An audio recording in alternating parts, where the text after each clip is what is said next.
Hello students, कैसे हैं आप। मैं हूं प्रकाश पालीवाल।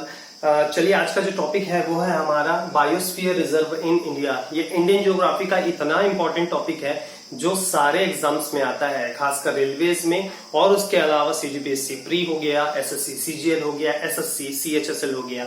इन सारे एग्जाम्स में ये सारे टॉपिक पूछे जाते हैं, तो बहुत ध्यान से समझेंगे और बहुत आसानी से मैं आपको याद कराऊंगा। सबसे पहले समझते हैं कि ये जैवमंडल, मतलब जिसे हम इंग्लिश में बायोस्फीयर रिजर्व कहते हैं, ये आखिर होता क्या है। ठीक है, बायोस्फीयर रिजर्व का कॉन्सेप्ट जो है वो 1971 में आया था। कब आया था? 1971 में। इसे लाया था यूनेस्को ने। किसने लाया था? यूनेस्को। ठीक है, यूनेस्को सभी लोग जानते हैं, United Nations Educational Scientific Cultural Organisation. ठीक है, मतलब ये संयुक्त राष्ट्र संघ, मतलब यूनाइटेड नेशंस की एक ऐसी बॉडी है जो विश्व में लगभग एजुकेशनल, साइंटिफिक और कल्चरल, इन तीनों चीजों को मैनेज करने का या इसके प्रबंधन करने का कार्य करता है। ठीक है, 1971 में यूनेस्को ने एक कॉन्सेप्ट दिया था कि बायोडायवर्सिटी, मतलब जैव विविधता वाले क्षेत्रों में उनकी सुरक्षा के लिए एक उपाय होना चाहिए। अब आप सोचेंगे, यहां पर एक नया वर्ड आया है, बायोडायवर्सिटी, जैव विविधता। ये जैव विविधता क्या होती है? मतलब जीवों की विविधता। बहुत सारे जीव एक जगह पर पाए जाते हैं, अलग अलग टाइप के जीव होते हैं। क्या आपने बंदर एक जैसे देखे हैं? नहीं, बंदर अलग अलग प्रजातियों के होते हैं। ठीक, उसी तरीके से हर जीवों की एक अलग खासियत होती है। कुछ छिपकली भूरे रंग की होती है तो कुछ छिपकली काले रंग की होती है।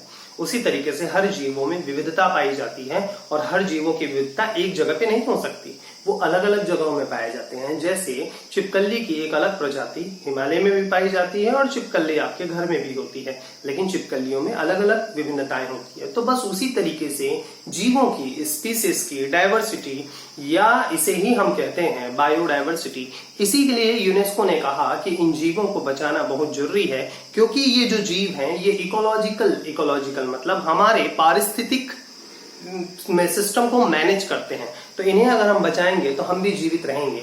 तो 1971 में यूनेस्को ने यह बोला कि हर देश अपने अपने एरिया में क्या बनाए? बायोस्फीयर रिजर्व बनाए, और उसके मैनेजमेंट के लिए काम करे। और फंड कौन देगा? यूनेस्को देगा।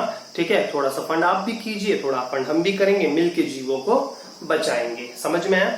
अब हुआ क्या कि 1986 में भारत सरकार ने, 1986 में भारत सरकार ने पहला बायोस्फीयर रिजर्व कहां बनाया? उन्होंने बनाया नीलगिरी को। किसको बनाया? नीलगिरी। नीलगिरी भारत का पहला बायोस्फीयर रिजर्व था। ये चीज आपको समझनी है। ठीक है, तो चलो शुरुआत यहीं से करते हैं। नीलगिरी, नीलगिरी जो है आपका, ठीक है, ये आता है आपका कर्नाटका, तमिलनाडु।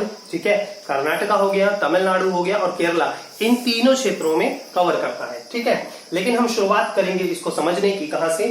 स्टार्टिंग से। ठीक है, तो ये सबको समझ में आ गया होगा। चलिए स्टार्टिंग से समझते हैं। जम्मू कश्मीर, जम्मू कश्मीर में कोई भी बायोस्फीयर रिजर्व नहीं है। ठीक, उसके बाद में आता है हिमाचल प्रदेश। हिमाचल प्रदेश में है आपका कोल्ड डेजर्ट। कौन सा है? Cold desert biosphere reserve. इसे हिंदी में भी कोल्ड डेजर्ट ही कहेंगे। कोल्ड डेजर्ट मतलब पूरा का पूरा एरिया है जो बर्फ से ढका हुआ है, उसे क्या माना गया है? Biosphere reserve. यहाँ बर्फ के नीचे भी बहुत सारी क्या है आपकी क्या बोल सकते हैं, बहुत सारे बायोस्फीयर मतलब जीव निवास करते हैं। ठीक है, उसके बाद में ये आ गया हिमाचल प्रदेश में। चलिए, अब हिमाचल प्रदेश के नीचे आता है आपका उत्तराखंड। उत्तराखंड में है आपका फेमस दोस्तों नंदा देवी। क्या है? नंदा देवी। ठीक है, तो नंदा देवी हो गया आपका उत्तराखंड में। यूके लिख दिया हमने, इसे यूनाइटेड किंगडम नहीं समझिएगा। यह है आपका कौन सा? नंदा देवी। नंदा देवी के बाद में अब तीसरे नंबर पे आता है, वैसे तीसरा नंबर ये हो चुका है, लेकिन अब इसे हम ऊपर से गिनते हुए चलेंगे। लास्ट में हमें 18 टोटल बायोस्फीयर रिजर्व है दोस्तों। 18 कितने हैं? 18 बायोस्फीयर रिजर्व है। ठीक, तो नंदा देवी कहाँ है आपका? उत्तराखंड में। ये एक पहाड़ भी है। ठीक, उसके बाद में फिर समझते हैं तीसरा नंबर। तीसरा नंबर पे है कंचनजंगा। कौन सी है? कंचनजंगा। ये कंचनजंगा है आपका सिक्किम में। कहां पर है? सिक्किम। ध्यान रखेंगे, कंचनजंगा कहां पर है आपका? सिक्किम में। कंचनजंगा विश्व की तीसरी, थर्ड क्या है आपके? लार्जेस्ट पीक है पूरी दुनिया में। ठीक है, सबसे पहले नंबर पे माउंट एवरेस्ट, दूसरे पे है K2 और तीसरे पे है कंचनजंगा। कंचनजंगा विश्व की तीसरी सबसे ऊंची चोटी है।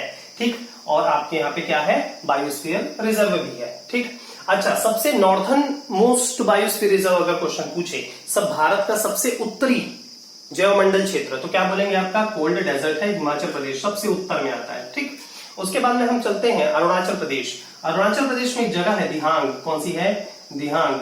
दिहांग जो है ये अरुणाचल प्रदेश में है, एपी लिख दिया है मैंने शॉर्ट में। दिहांग जो है वो ब्रह्मपुत्र नदी के किनारे पर स्थित है, ठीक है।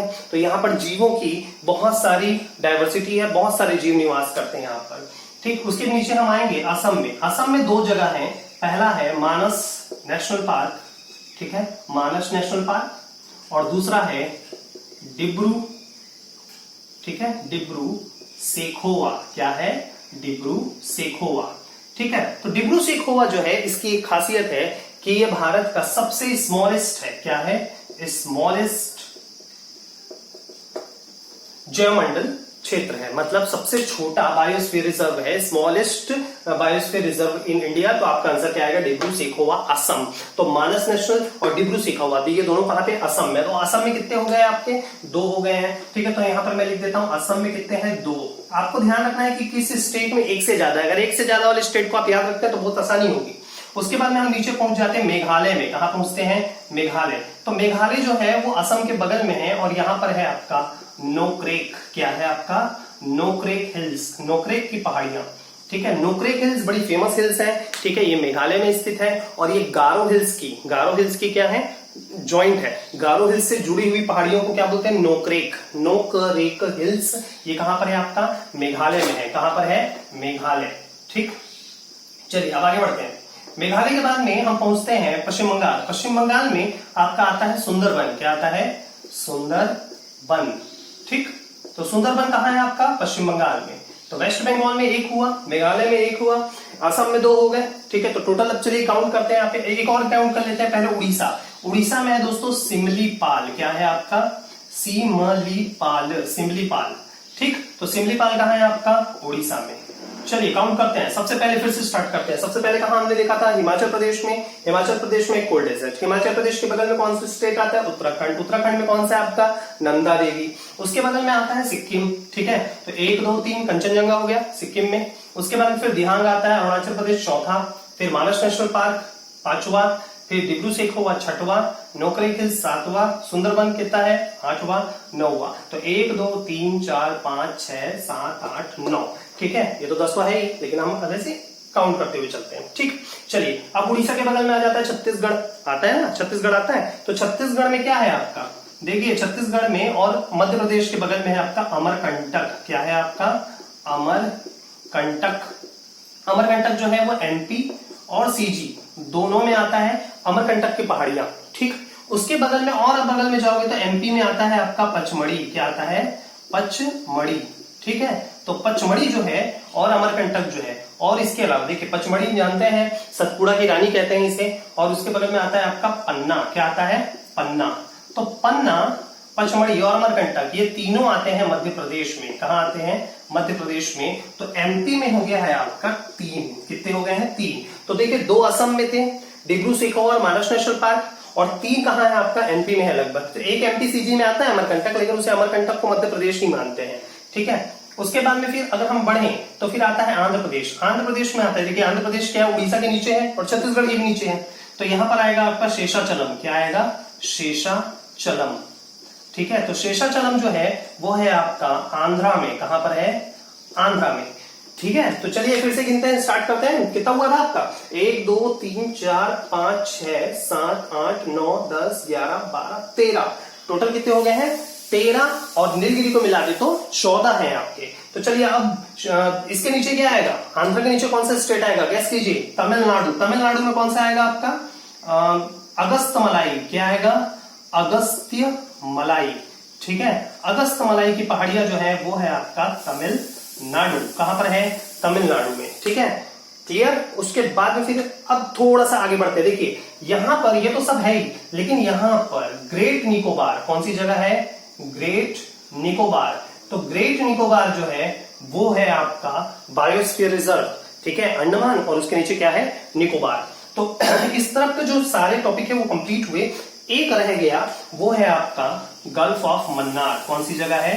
Gulf of Mannar. Gulf of Mannar जो है ये आपका तमिलनाडु, और मतलब जो तमिलनाडु है और श्रीलंका है उसके बीच में है, ठीक है, समुद्र का एरिया है। और गल्फ ऑफ मन्नार जो है, ये थोड़ा सा ध्यान रखेंगे, मन्नार की खाड़ी हम इसे कहते हैं। तो मन्नार की खाड़ी जो है वो आपका सबसे बड़ा बायोस्फीयर रिजर्व है इंडिया में। तो सबसे छोटा कौन सा था आपका, डिब्रू सेखोवा असम वाला, और मन्नार की खाड़ी तमिलनाडु में है, तमिलनाडु के अंदर ही आएगा। और ये भारत का सबसे बड़ा क्या है, बायोस्फीयर रिजर्व है। ओके, उसके बाद में हम बात करते हैं, नीलगिरी की बात हमने कर ली, ठीक, गल्फ ऑफ मन्नार हो गया।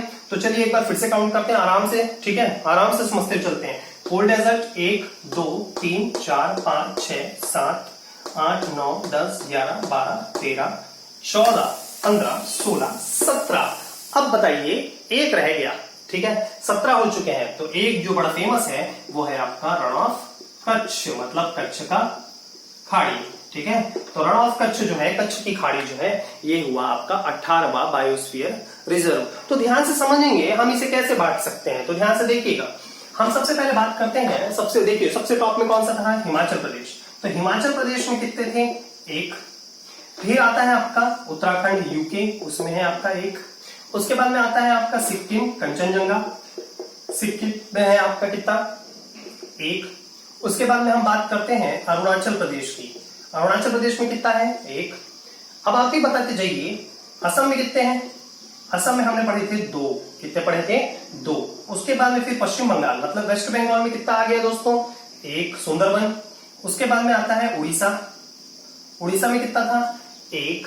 उसके बाद में फिर जल्दी बताते जाइए, मध्य प्रदेश, मध्य प्रदेश में कितना था आपका, 3, सही है। उसके बाद में फिर कितना आता है आपका मध्य प्रदेश के बाद में आंध्र प्रदेश, आंध्र प्रदेश में एक, शेषाचलम। उसके बाद में फिर है आपका 10वां नंबर का तमिलनाडु, तमिलनाडु में कितना था, एक, नहीं, तमिलनाडु में कितने थे, अगस्त मलाई, नीलगिरी, नीलगिरी और गल्फ ऑफ मन्नार। तो तमिलनाडु में हो गए 3, ठीक। 3 कहाँ है मध्य प्रदेश में, 2 कहाँ है आपके असम में। तो 2 बड़े बड़े स्टेट्स हैं, वो है कौन से आपके, तमिलनाडु, मध्य प्रदेश, और कौन सा आपका असम, असम में 2 हैं, ठीक। इसके अलावा आता है गुजरात में, ठीक है। तो गुजरात में कितने आ जाते हैं, 1। तो टोटल मिलाकर 18 बायोस्फीयर रिजर्व हम क्या करते हैं, कंप्लीट करते हैं, ठीक है। तो आई होप आपको समझ में आ गया होगा बायोस्फीयर रिजर्व। आप उसे स्टेट वाइज बांटते हुए चलिए और 2 से 3 बार बैठ में प्रैक्टिस कीजिए। मैं आपको बता रहा हूं गारंटेड कि आपको बायोस्फीयर रिजर्व बहुत बेहतर तरीके से क्या हो जाएंगे, क्लियर हो जाएंगे। Thank you.